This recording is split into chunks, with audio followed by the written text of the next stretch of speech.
Welcome back, and we're glad you're with us. Here on WKYT, it's all the rage. Even if you don't have the game, you've likely heard about Pokemon Go. Firefighter Jessica Bowman with the Lexington Fire Department is here with some tips on being safe while playing. And we do thank you very much for coming in. Thanks for having me. Can you believe we're doing a safety piece on Pokemon Go? I mean, and it happened so quickly. You know, this just came on the scene a few weeks ago. It was released on July 6th.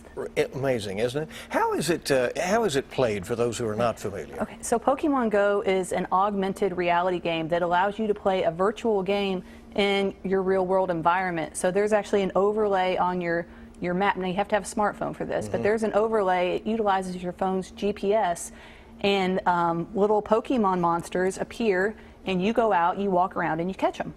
It doesn't sound that dangerous, so where does the danger come into it? Right.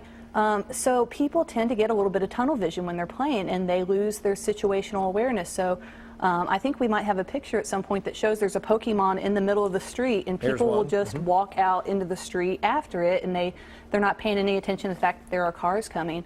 There's also increased trespassing. People will just go anywhere that they wouldn't normally go, or wander down a dark alley that they might not otherwise go down because they're chasing these Pokemon monsters. So really just maintaining a situational awareness can go a long ways. Yeah, and Jessica, we've heard reports, you know, of people falling into to waterways. There was a guy who was stuck in mud for some time. People do tend to sort of lose their orientation out there, don't they? Right. There's a lot of distracted everything. I've read a lot of reports about kids, teenagers riding bikes and skateboards and trying to play the game at the same time, as well as adults trying to drive their car and play the game. And for all the reasons distracted driving is bad, it applies to Pokemon Go as well. You definitely don't want to try to be driving and playing this game at the same time. So if you ran into somebody today who said, I'm just caught up in this game, I love Pokemon Go, what would you tell them? We would recommend to play in groups, to go out with people, maintain that situational awareness, look up every now and then. Don't go places that you wouldn't normally go. Stay in familiar areas. Don't trespass in other people's yards.